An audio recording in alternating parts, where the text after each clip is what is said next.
Hi, Rachel Connie here, Health and Energy Management Coach for leaders and professionals.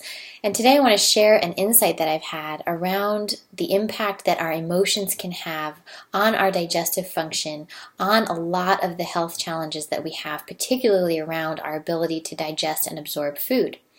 One of the things that I've observed in my own journey is that being in a chronically angry and frustrated state really has the ability to shut down my body's ability to function, my body's ability to absorb the foods that I'm eating.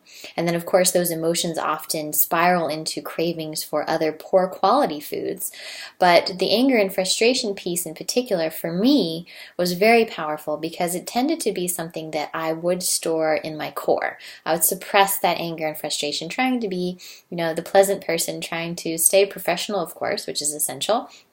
But in my career life, just kind of suppress and push down and try to drown out the noise of that anger and frustration without ever finding a really healthy way of expressing it. Later, I was able to identify that more when I was further along, when I had already made some of the dietary changes that were necessary and really began to bring up some of those emotions, which is something that can really happen when we begin to make positive changes for ourselves, particularly when we begin to focus on healing the gut. A lot of those emotions can surface and begin to come up in new ways, and also give us the opportunity to heal those and begin to learn how to channel those into truly positive, constructive ways. But I wanted to shed some light on the fact that a lot of times those strong emotions, and they can be things from the past traumas as well. I've had many clients that have experienced some type of trauma in their childhood that they tended to store in their central core, in their gut. And then when they began to take action to heal that, to heal their health as well as to heal their digestive tract, then those emotions tended to surface. Some of those memories would begin to pop up.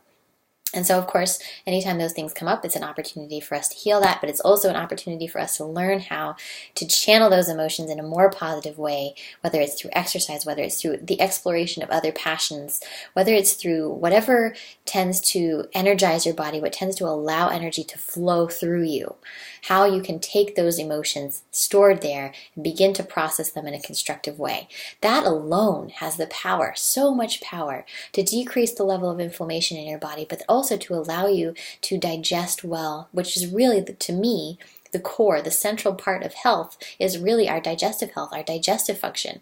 It's been my journey, it's been the journey of hundreds of my clients to see that happen, to see that begin to shift, and to see how the digestive function really can take care of so many other pieces of health challenges that we may be facing, whether that's low energy, whether that's chronic insomnia, a lot of these other challenges that we tend to deal with, especially in our career lives and in our fast-paced professional lives. So that's something to just consider, is if you are someone who tends to store a lot of emotion, who tends to suppress a lot of emotion, where is that landing for you? Do you tend to feel it if you think about it, if you tune into your body? Do you tend to feel it central in your gut? Do you tend to feel it like it's punching you right in the stomach? Does it tend to tie your stomach up in knots, is another expression that I frequently hear. That's something to pay attention to, because that really can shut down your body's ability to function well. It can shut down your intuition also. It can shut down your ability to make clear decisions. Our gut is our second brain. When that is shut down with strong emotions, and then on top of that, perhaps poor quality foods as well, then you really are robbing yourself of the ability to make clear, present decisions, to be tuned into and intuitively to what's happening in your environment, and to be able to act in the best way possible and to be in an optimal state.